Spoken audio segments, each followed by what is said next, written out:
Well, thank you for that introduction, and thanks for inviting me to give this presentation, and it's really a pleasure and an honour to be here, because I'm an Adelaide boy, born and bred and educated, and this is a really wonderful group of people I can see, and it's a really important topic. So the trouble with being an academic is that one tends to often be a little too abstract or theoretical, and so as I talk, if there are any things that I go over the top of your heads a little bit, and I'll try not to, then, you know, just put your hand up and I'll try and clarify online, so to speak. Okay, so I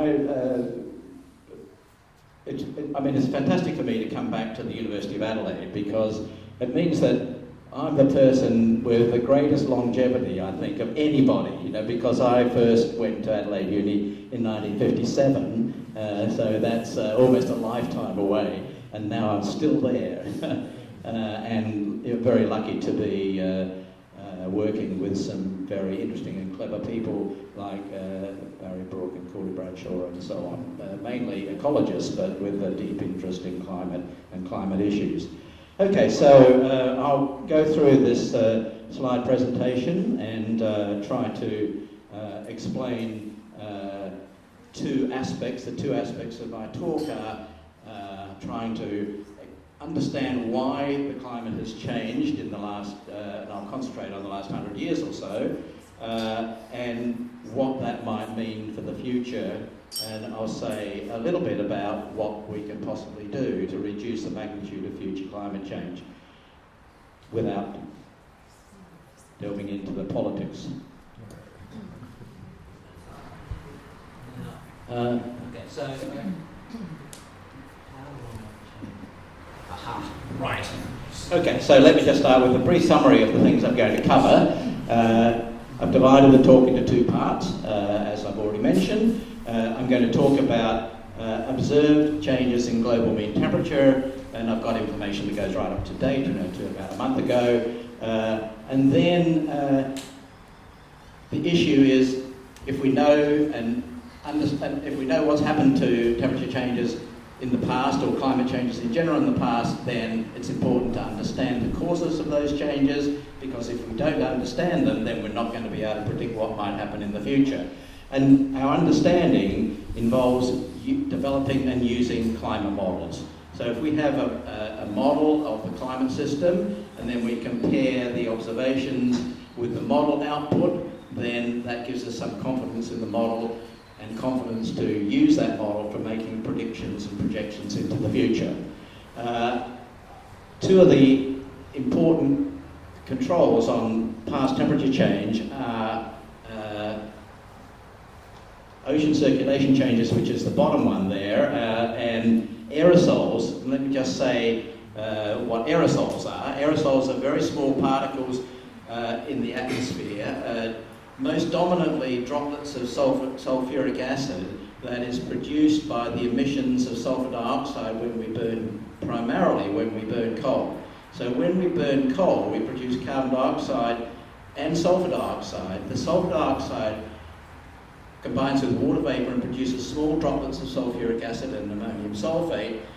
Carbon dioxide causes warming, sulfur dioxide, or aerosols, cause cooling, so coal has two effects, a warming effect and a cooling effect, and we have to account for those. I'm going to quantify some of those differences in a while. Then I'm going to move on and talk about making predictions of what might happen in the future, and there are general methods that people use in order to project information into the future, but they are dominantly future changes in climate are dominantly determined by changes in our energy. And in order to reduce future climate change, we have to move away from carbon-based or fossil fuel-based energy towards non-carbon-based energy. Whether we can do that economically or practically depends on energy technology and the relative costs of different energy technologies. And I'll say a little bit about that using some Australian information. And then finally I'm going to talk about what is required in order to try and stabilise the climate system at some satisfactory level in the future. And then I'll summarise some of that work and draw some conclusions. Okay. This is just a standard picture that illustrates the magnitude of climate change. This is a very big glacier in the European Alps, taken 150 odd years ago and more recently. And I've just drawn a little red arrow so you can key one part of the glacier to the other, and you can just see how much that glacier has retreated and what a huge amount of ice has melted over the last 100 years. And if you look at glaciers worldwide, this is the standard picture. There are some places in the world where glaciers have actually advanced a little bit, and that's usually because there have been increases in snowfall, and so the mass balance has been positive. But for most glaciers in the world, there have been massive retreats, and that is projected to continue into the future. In fact, so that's the magnitude of the effect that's going to happen. Okay, so explaining the past. In order to explain the past, what we do is try to model the past changes and then compare model changes with observations. And there's a whole hierarchy of ways that we can do that, starting at the simplest level by trying to model changes in global mean temperature. And that's a good index of the magnitude of climate change. A more sophisticated technique that we use is to try to model and compare with observations the patterns of change for different climate variables. So one could easily imagine a kind of fluky situation where we were able to model global mean temperature changes, but we just use the wrong forcing factors in order to get that correspondence. It's much harder to model changes in the patterns of climate change. The seasonal differences, the differences in changes from one variable to another, and so on. So a much more important way to demonstrate that models are satisfactory is to look at the patterns of change in the models and compare the patterns of change from a model with the observations. So that's the sort of work that I've done a lot of work in the last 20 years or so. Okay, so let's get back to just global mean temperature changes.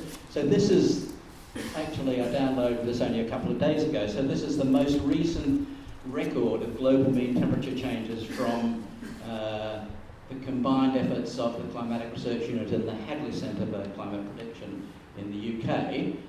And it's a very noisy record. These are monthly data going back to 1850 and ending in July 2014, which is as far as they've got so far, not quite up to date. So you can see that there are changes with different character here. There are very, very high frequency changes, the month-to-month variations, and then there are decadal changes and then multi-decadal changes. So if you just look at the lowest frequency changes, you can see nothing much happened until about 1900 or so, and then there was rapid warming, then there was a slight cooling, and then more rapid warming, and then a levelling off of the temperature. So what we'd like to do is explain the high frequency changes and the low frequency changes. And for the low frequency changes, that's where we're really dependent on models. And what we're interested in the future is the low frequency change. We're interested in what's going to happen, not from one year to the next in the future, which in fact we can't hope to predict, but we can predict what might happen from one decade to the next, or more particularly over the next century or so. Well, there are two main causes for the high frequency changes that we understand. One of them is the effect of volcanic eruptions, and this is a picture of Pinatubo in the Philippines that was the biggest eruption in the 20th century, or since Krakatoa, which was 1883. And that, you can see what a massive eruption that actually was. And it had a very significant effect on the climate, and I'll show you that in a number of ways as I go through these slides. The other factor that causes month-to-month and year-to-year variations in global mean temperature is the El Nino Southern Oscillation mechanism. That essentially is a way that the global scale climate is driven by changes in sea surface temperatures in the tropical Pacific. And those changes in turn are not fully understood, but we have some capability of predicting them. The reason why El Nino Southern Oscillation or ENSO variability is important is that for the eastern side of Australia, there's a fairly good relationship between rainfall and the phase of the El Nino oscillation.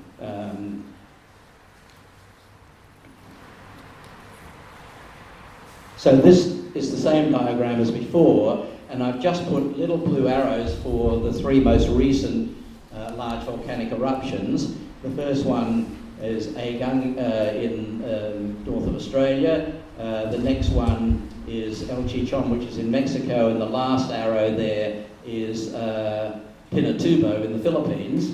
And if you look at right at the end of the record, if you can read that writing, it says that this was the peak of the most recent strong El Nino event. If you really want to understand what's going on in terms of factors that force the climate system from outside, what you need to do is first of all take away the internal fluctuation. So it's possible to modify this diagram and remove the effect of El Nino, and that is a way of reducing the noise in the system. I'm not going to show that, but it's an important process in trying to understand the system, is to remove things that we don't think are predictable, at least not in the climate sense. Right, but what's more interesting in terms of predicting the future is the low frequency variations, and this just shows you much more clearly the kind of step-like change that's occurred over the last 150 years or so.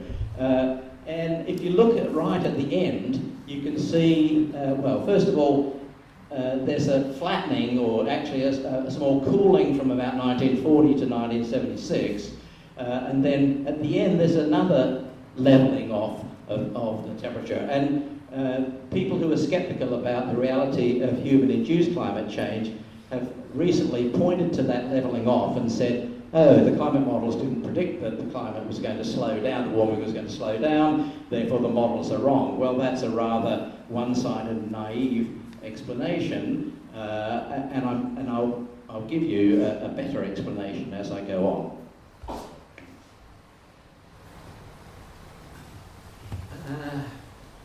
Okay, without explaining, the details in that previous slide. And by the way, if anybody wants a copy of this presentation, then I'm quite happy to pass that on to them. Okay, so this is an example of using a model driven by human factors like greenhouse gases and aerosols and volcanic eruptions and changes in the output of the sun to try and simulate the observed changes. In this diagram, there's a number of grey curves. There are actually 3 grey curves there that are 3 different global mean temperature records, independently produced, but using the same raw data, so quite clearly they're going to be pretty similar. And you can see that if you start around 1940, the model, which is the bold curve, simulates the observations extremely well. Now that's a little bit deceptive because there are kind of tunable parameters in simulations like this, and the most important are what's called the climate sensitivity. That's the amount that the world would warm if we doubled the amount of carbon dioxide, and the magnitude of aerosol forcing, which is a cooling effect. Now, the higher the climate sensitivity, the greater the warming. The higher the amount of aerosols, the smaller the warming.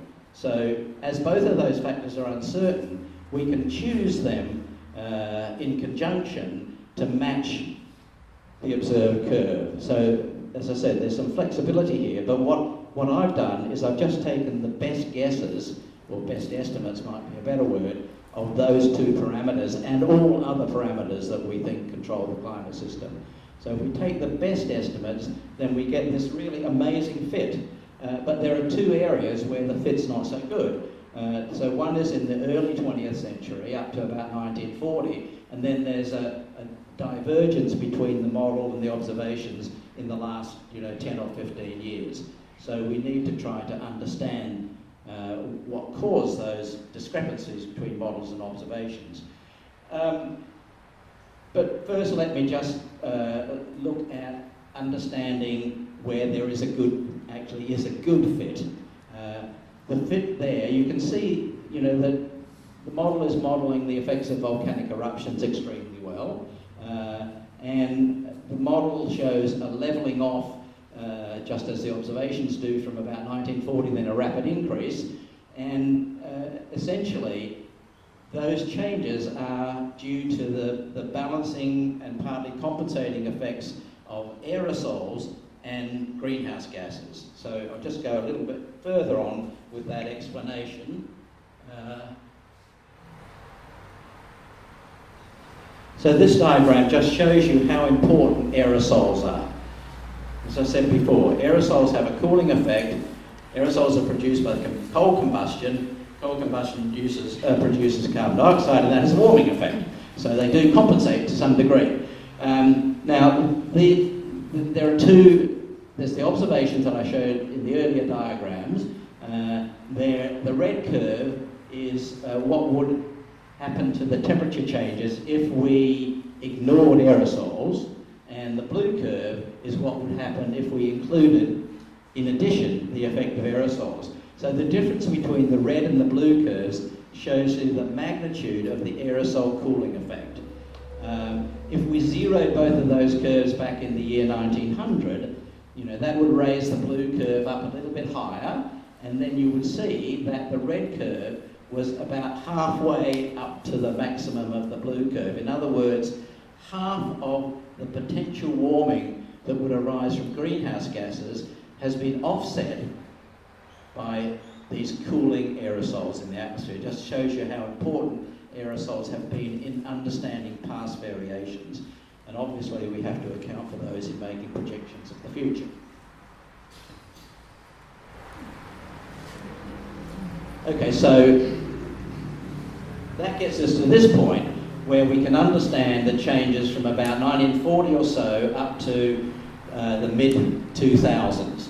The first part is where the cooling effect of aerosols offset the warming effect of carbon dioxide, but then after about the 1970s, we started controlling the emissions of sulfur dioxide by putting things like scrubbers on power plants and using low sulfur coal to generate electricity. So the emissions of sulfur dioxide reduced and the emissions of carbon dioxide increased because we were still burning fossil fuels. So that meant that after about the mid-1970s, the effect of carbon dioxide and other greenhouse gases dominated over the cooling effect of aerosols. So that explains pretty nicely the changes over that 60 or 70 year period. But what about the last bit of the record and the early part of the 20th century? How do we explain those changes? Right, okay, so we've known for a long time that the anomalous warming in the early 20th century, the very rapid warming that occurred in the early 20th century, was associated with changes in the vertical component of the ocean circulation. Right? So there are things like the Gulf Stream and surface currents that are really important in climate differences between Europe and North America, for example. But in addition, the ocean transports heat down into the deeper layers of the ocean. So there's not only a horizontal component for ocean circulation, but there's also a vertical component. And the vertical component is really important because the rapidity with which heat is mixed down into the deeper ocean will determine how much heat is left in the atmosphere. So if we change the efficiency with which heat is transported into the deep ocean, then we will change the amount of warming that occurs in the atmosphere. So in the early 20th century, the effectiveness of heat being transported into the deep ocean reduced. So that vertical circulation slowed down, and that meant more heat remained in the atmospheric part of the climate system. Now, what appears to have happened, or one could state this as a hypothesis, is that, you know, since about the year 2000, if the rate of heat transport into the deep ocean increased, there'd be less warming in the atmosphere, and so that would explain why there was a slowdown in the warming. Well, fortunately, over the last 30 years or so, we've actually had measurements of temperatures in the deep ocean. We didn't have these measurements beforehand, but we do have now, and we can therefore look at changes in the amount of heat in the deep ocean and test this hypothesis, and that's what I'm going to show next.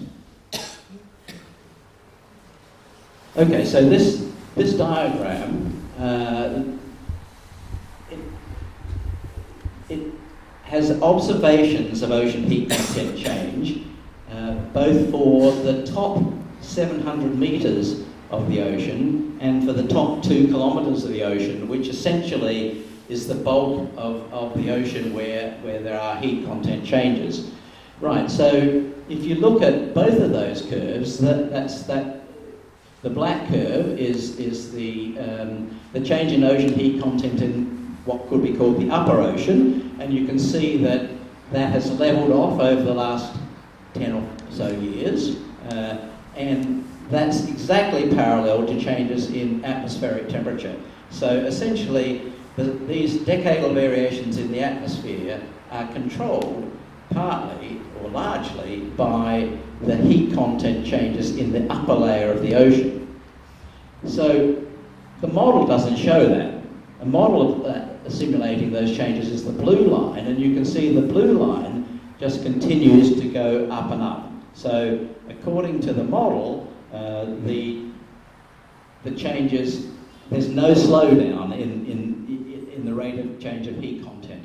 Now if we look at the full ocean, and that's the red curve, you can see that there has been no slowdown. So basically, because there's been a slowdown in the accumulation of heat in the upper ocean, but no change in the ocean in total, that means more heat has been going down into the deeper ocean below 700 metres.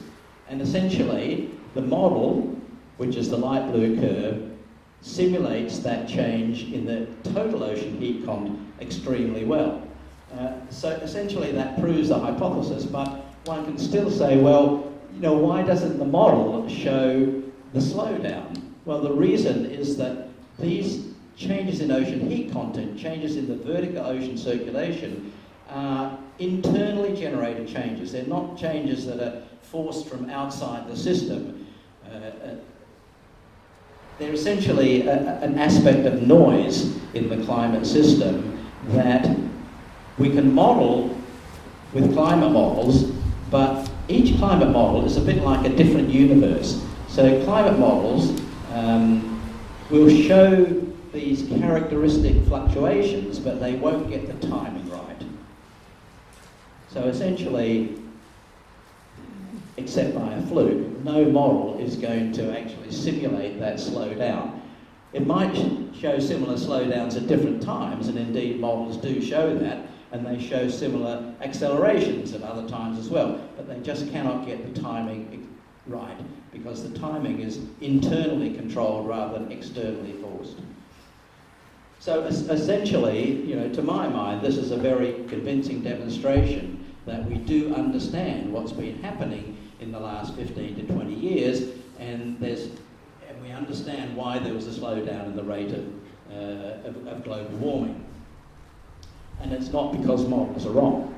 So just to summarise, now I've just added these two ocean components, and although the lettering is rather small to read, but from 1910 to 1945 or so, it says that accelerated warming was due to a slowdown in the vertical ocean circulation, and the last 15 years or so, where there's a levelling off of the warming, that's due to an acceleration or increase in the vertical component of the ocean circulation. And although those changes go on all the time, in between those two events, the changes in ocean circulation were relatively small, and so what we see is, for the first part from 1945 to 1975, we see a compensating effect between aerosol cooling and carbon dioxide warming, so there's no overall warming. And then after about 1975, when we started to control the emissions of sulfur dioxide from burning fossil fuels, then we have an accelerated warming due to the effects of greenhouse gases. So basically, from around about 1900 onwards, we understand very well what is going on in the climate system. And furthermore, as I showed earlier, if we model the externally forced parts, then we get very good agreement, at least after 1940. Okay, so there is another way to get a better and more convincing demonstration of our understanding of the climate system, and that is to look not just at global mean temperature changes, but to look at the patterns of change of rainfall, moisture, temperature, and so on. In fact, even things like changes in the height of the tropopause, which is the boundary between the troposphere, the lower layer of the atmosphere, and the upper layer of the atmosphere. So every particular variable that we've looked at, when we look at the patterns of change, we find those patterns of change agree within statistical uncertainty with what model expectations are. So that's a much more convincing demonstration that our understanding of the climate system is actually pretty good, and that the models that we might use to predict the future are also quite reliable. Okay, so now I'll talk about predicting the future. Well, in order to predict the future, and I'm not going to do this, but we really should, in making projections of future change, show the range of uncertainty in those projections. As I said, I'm not going to do that, but we almost always do that when we produce papers that make projections of what might happen in the future. And indeed, sometimes we can produce probabilistic projections. In other words, we can say that there's a distribution of possibilities, which is a little bit more informative than just saying the range of future changes between A and B and the best guess is C. But all I'm going to do is give some best estimate results. So it's important to account for those uncertainties associated with models. It's also important to account for uncertainties in the projections of the drivers of climate change, or in most particularly the anthropogenic or human-induced drivers. So those are primarily the emissions of greenhouse gases and the emissions of sulfur dioxide and other gases that can produce these cooling aerosols. So how do we make estimates of what the future emissions of these various components might be? In order to do that, we use another type of model, a model that's called an integrated assessment model, sometimes called an energy economics model. And energy economics models, integrated assessment models, try to look at the fundamental drivers of emissions. So what is it that drives the emissions of these gases that can affect the climate system? Well, population growth is important. The more people there are, the more the emissions are going to be. Economic activity is important. Generally, as we increase economic activity, or GDP, then we increase our energy demands, and so we increase the production of these gases, and so on. So integrated assessment models take that information and then make estimates of what the emissions of various gases that can affect the climate system might be in the future.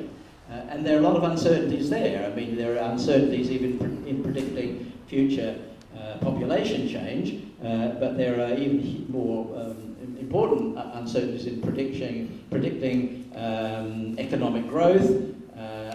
Even, you know, from one year to the next, it's difficult to produce economic growth. and there are big uncertainties in predicting what's going to happen to energy technology. So what we do normally is we first make a projection of emissions under the assumption that there are no policies to control climate change. And those projections are called reference scenarios. The reference scenarios themselves are quite uncertain, simply because the drivers for emissions are uncertain. Then within the energy economic model, we then introduce different policies to see how those policies might affect the breakdown of energy usage across fossil fuels and non-fossil technology. The simplest way to do that is to impose a carbon tax. Right? So if you impose a carbon tax, then that makes it more expensive to produce energy by burning fossil fuels compared with carbon-free technologies which aren't taxed with a carbon tax. And if energy becomes more expensive for one form, then it's likely that we will move across to another form. So that's basically the role of a carbon tax. There are all sorts of subtle variations on a carbon tax, but essentially the more the carbon tax, then the less the amount of carbon dioxide that will be produced. Right, so before I go on to give some results there, the next two diagrams just give some information about the emissions of carbon dioxide over the period 1990 to 2010. And you can see there's a lot of very interesting bits of information here. But the growth in China, if you look at the top three curves there, top three bars, you can see a huge increase in the emissions of carbon dioxide from China as its economy has grown at something like 8 to 10% per year over the last 15 years or so. So just fairly recently, emissions of carbon dioxide from China exceeded those from the United States and Europe. Australia is somewhere down the bottom here. It's about two-thirds of the way down. So our emissions are really small, but of course our population is very, very small too. So a more interesting thing to look at is not just emissions per se, but per capita emissions. Okay, so this is where Australia, almost hits the lead. So our per capita emissions are comparable to those in Canada and the United States. And so that really puts the onus on us as individuals, really, more than as a country, to try to reduce our dependence on fossil fuels and our emissions of carbon dioxide and other greenhouse gases. So if I ask the question, who's to blame, on a per-person basis, Australia is right up there in the leading countries. If you go right down to the bottom, you can see India, right? So, their per capita emissions are tiny. Of course, they're growing fairly rapidly, but if you go to impose sanctions on a country-by-country basis, and you want to do that equitably, then you would primarily go for people at the top end of that range there, and you wouldn't force countries like India and Brazil and China and Indonesia to abide by global carbon taxes. You'd have to give them a break. I mean, they deserve the right to develop their technology and their economy in the way that we have, and hopefully they can do that in a way that doesn't increase their emissions. But there's no doubt that even so, per capita emissions will increase in those countries. And that one way to think of an equitable final solution would be where every country had the same per capita emissions, where every individual had an amount of carbon dioxide or greenhouse gases that he or she was allowed to produce every year. And in order to get that balance, India would have to increase their per capita emissions, by a factor of 10 to 20 compared with other countries. Or we'd have to reduce our per capita emissions by that huge amount. That's a real challenge. Okay, so there are different types of scenario for future emissions. There are scenarios that are generated by these integrated assessment models, and there are two types of scenario. A reference scenario which has no policy to reduce emissions, and a policy scenario where we apply, for example, a carbon tax to try to reduce our dependence on fossil fuels. And I'll just give some examples of those in a very short while. Then there are other types of scenario where we just, and I've called these just what-if scenarios, where we just say, okay, so what would happen if we, over a certain time period, reduced our dependence on fossil fuels completely by using non-fossil energy sources like wind, solar, nuclear, and a few others. So there's these rather distinct types of scenario. One which is kind of based on economics and population growth and technology assumptions and so on, and another type of scenario where we impose particular technologies to see what if would happen. Now,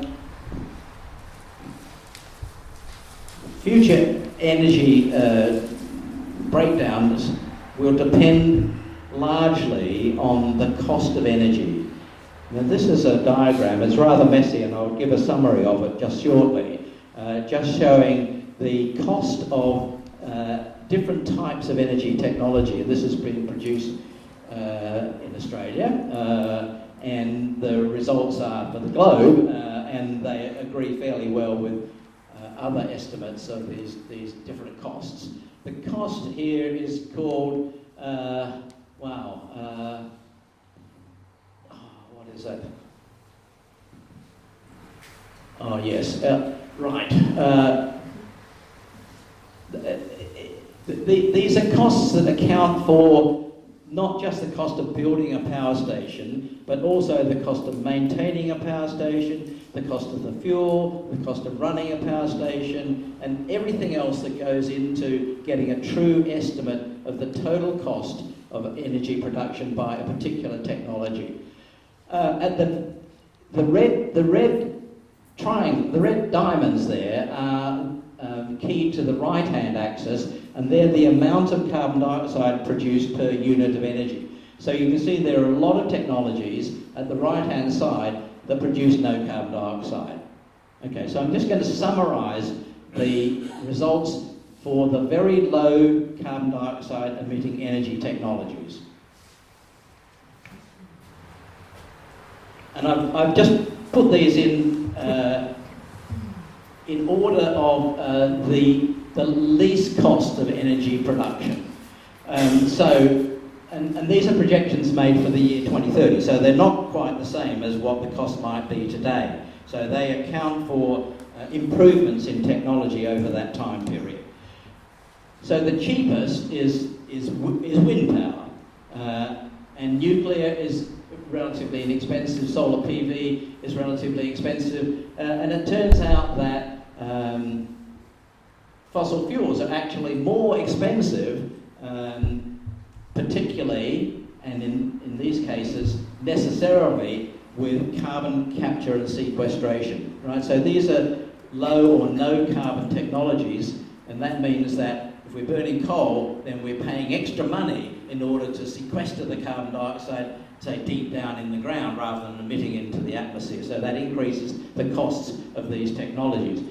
In these calculations, a low carbon tax was also assumed, something comparable to the $23 per tonne carbon tax that had a short life in Australia.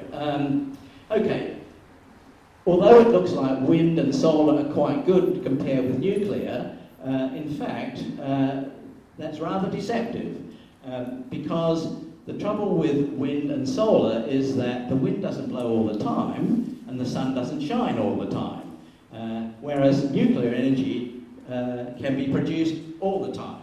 And that makes it rather more complicated to determine which of these technologies is better than which other technology. I'll just show you some numbers here will point out some numbers that are relevant to South Australia, and that is that if you compare, say, nuclear with solar thermal, according to this cost estimate, it costs twice as much energy to produce, twice as much money to produce energy using solar energy than using nuclear energy. You know, so there's an organisation of people who are very enthusiastic about replacing the coal-fired power plants in Port Augusta by solar thermal energy.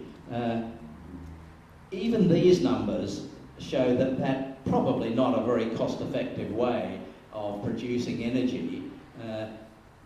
It would be much more sensible to use nuclear, and I won't go into those issues, but there's a lot of misinformation about nuclear energy, and modern nuclear technology really has no faults at all. So, you know, we say, well, what about Fukushima? You know, what about the problems there with more or less meltdown of the of the reactors and so on? Well, you know, those Japanese technologies are 50 or 60 years old. So it's kind of like comparing a T-model Ford for safety with, you know, a modern motor car. It's just ridiculous to make that sort of comparison. And furthermore, you know, that was a really unusual event. Although there were some faults in the way those power stations were developed, primarily in the backup power, the backup diesel generators were at ground level, and the tsunami that occurred was much bigger than anyone had ever thought possible.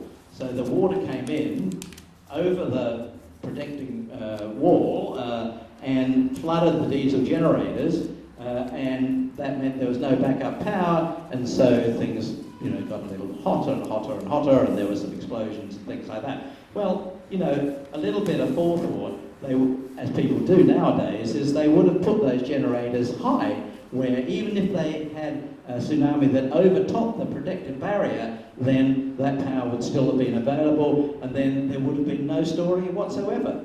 And there are other rather interesting things about radiation too, and, you know, just maybe oversimplifying things, but it's quite likely that the limited amount of radiation that was released, except within a few kilometres of the power stations themselves, will have generally beneficial effects rather than detrimental effects on health and longevity and cancer and things like that. So, you know, in a way, one could, if one wanted to be devil's advocate, actually argue that in terms of human health in Japan, those releases of radiation were beneficial.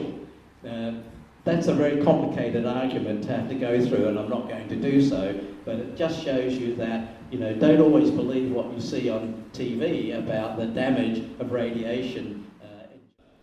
And when I say don't believe everything you see, well, don't believe everything I say either, but the information is there to read and look at for yourself if you really want to. Okay, so, oh, yes, and so Jeff here has a book that is available on Amazon.com. What's the name of the book again? The title is Greenjacking. Greenjacking. So this is Jeff Russell, and it's a fantastically interesting book, and it does go into a lot of these things in considerable detail. I don't know how much they cost. Is it $1.99 or something like that? $3.99. $3.99. So yeah, yes, he's actually wearing the T-shirt. I don't know whether you sell the T-shirts or not. Okay, so that's a small commercial. Okay, now how am I going for time? Yes, I might be able to finish. Right. Okay, so these are this is a breakdown of energy according to different sources of energy, under the assumption that there are no policies to reduce the magnitude of climate change. And you can see that, okay, so I've broken it down into energy from biomass, from renewables, and so that's going to be, you know, hydroelectric, wind, solar, and so on. And then there's a nuclear curve, coal, gas, and then oil. And oil is actually divided into conventional oil, which is the stuff that we mainly produce today, and oil from tar sands, and particularly in Canada. And as we start running out of conventional oil, so this projection says that we will depend more and more on oil extracted from tar sand deposits or oil sand deposits. Okay, so you can see that as our energy increases, then, or our energy demand increases, then all of these components increase by pretty significant amounts over the next 100 years. Now, that's a reference scenario, no policy. So what if we now impose a policy that says we want to keep the carbon dioxide level in the atmosphere below 450 parts per billion, which is kind of a standard level. And I'll show you what this reference scenario has for carbon dioxide in a short while. Okay, so what would we have to do in order to reduce our energy, or particularly our dependence on fossil fuel-based energy to achieve this stabilization level in the atmosphere of 450 parts per million carbon dioxide? Right, so the top wedge is the amount of carbon-free energy that which would occur just spontaneously, without any policies. That was part of what was shown in the previous diagram. We can reduce the amount of carbon dioxide by changing demand, by increasing the end use efficiency of the technologies like refrigerators and motor cars and things like that. The next curve is additional carbon-free energy that is associated with transitioning away from electricity production from fossil fuels to electricity production by wind, solar, and non-carbon dioxide producing technologies. The bottom bit is what this model assumes for carbon capture and storage. So this model is assuming that we can get rid of a lot of it. We can still burn a lot of coal or fossil fuels in general, but only if we sequester a lot of it in the ground with some carbon capture and sequestration technology. So the blue curve is the amount of energy that remains that is still producing carbon dioxide. Okay, so essentially we're following the same energy growth strategy, so we're still allowing the world to increase energy consumption, which of course is really important for countries like India and China and the lesser developed countries. You know, they should be allowed to develop their energy amount per capita use of energy just as we have done in the past. But you know, hopefully we can persuade them or allow them or convince them to do so using non-carbon dioxide producing technologies. So the wedge between the black line and the blue line, all of that is essentially energy that is produced without burning fossil fuels, without producing carbon dioxide. And all we're left is the blue curve, where we're still burning some fossil fuels, and I've divided it into coal, oil, and gas. So, okay, so this is what would be necessary to stabilise the amount of carbon dioxide at 450 parts per million. By the way, now the level is about getting close to 410 parts per million. So this is not a big increase from where we are now. Okay, so now let's just take that information and then make projections of what's going to happen to carbon dioxide, temperature, and so on.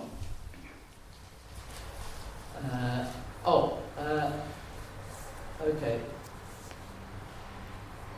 I'm going to show some other results as well that where I use a what-if type of strategy where I impose a change in energy technology.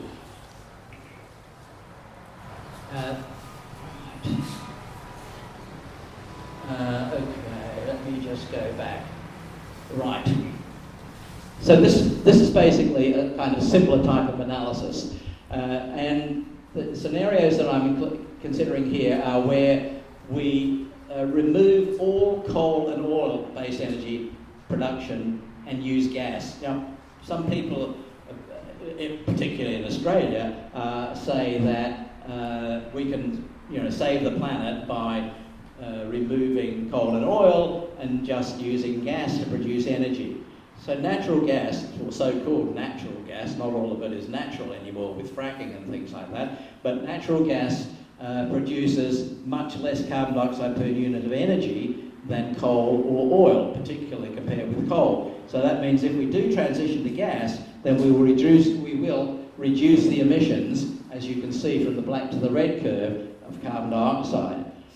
If we then alternatively remove all fossil fuels and replace with what I've called nuclear there, but I really mean non-carbon technology, then I've got two scenarios where there's a slow transition to non-carbon technology, removing all carbon dioxide-based technology by 2100 or by 2060. Okay, so there's a little yellow box there which shows the target that is often assumed in order to kind of save the planet, and that is reducing the amount of emissions of carbon dioxide and related gases by 80% by 2050 or 2060. Okay, so essentially that target is very similar to my rapid coal plus oil plus gas to carbon-free energy.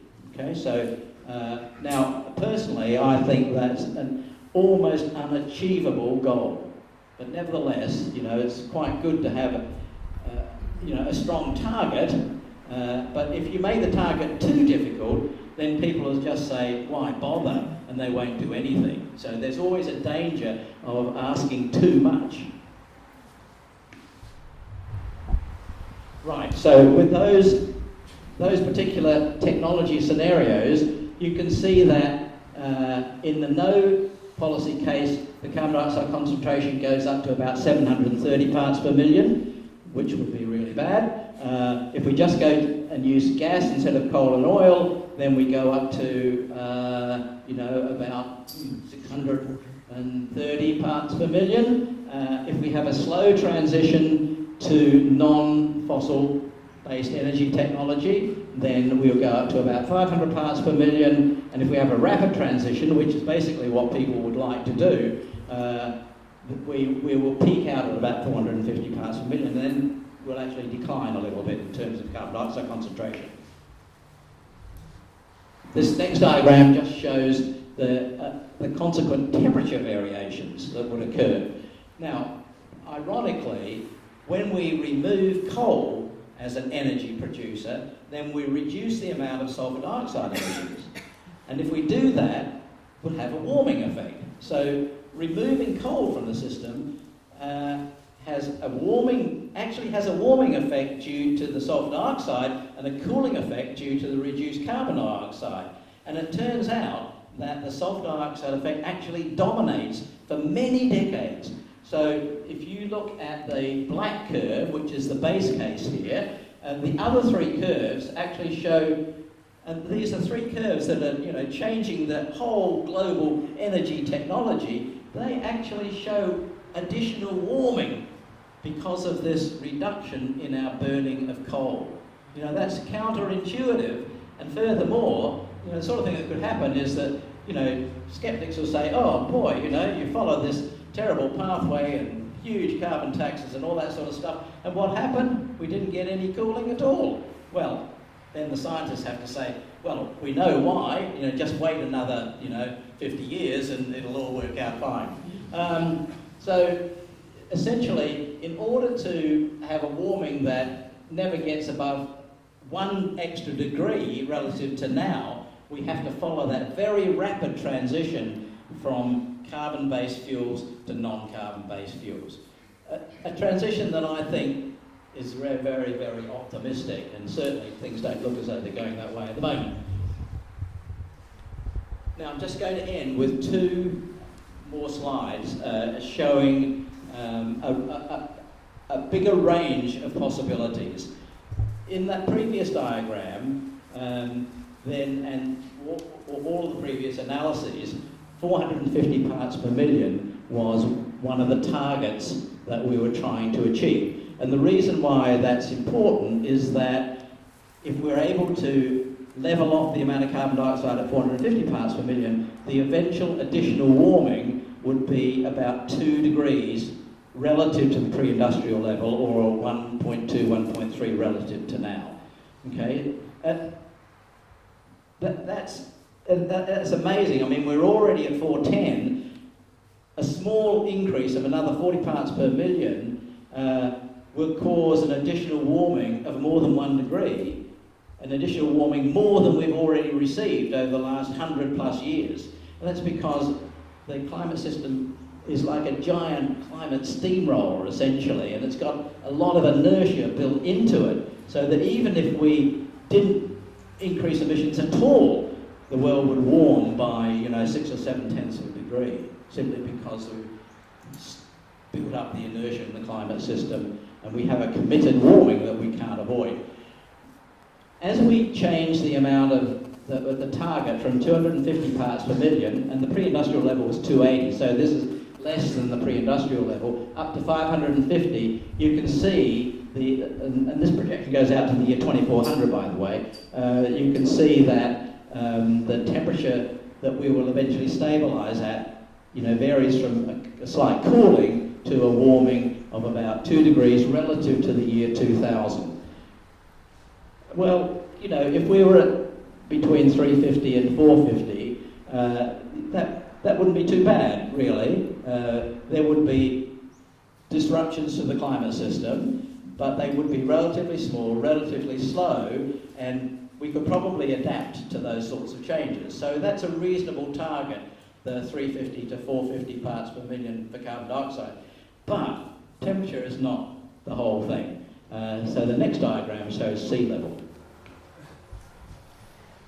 Okay, so this is what's really scary, and this is something that is rarely mentioned anywhere. And in fact, there's just been a recent statement made by the Climate Council, I think they're called now, or Climate Commission, pointing out, how expensive sea level rise would be just for Australia, billions of dollars, over the period up to the year 2100.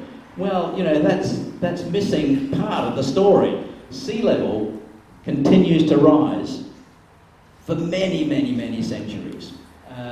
And you can see that in order to stabilise sea level, we would have to get the concentration of carbon dioxide in the atmosphere back to below the pre-industrial level, to 250 parts per million. We'd have to somehow suck a lot of carbon dioxide out of the atmosphere.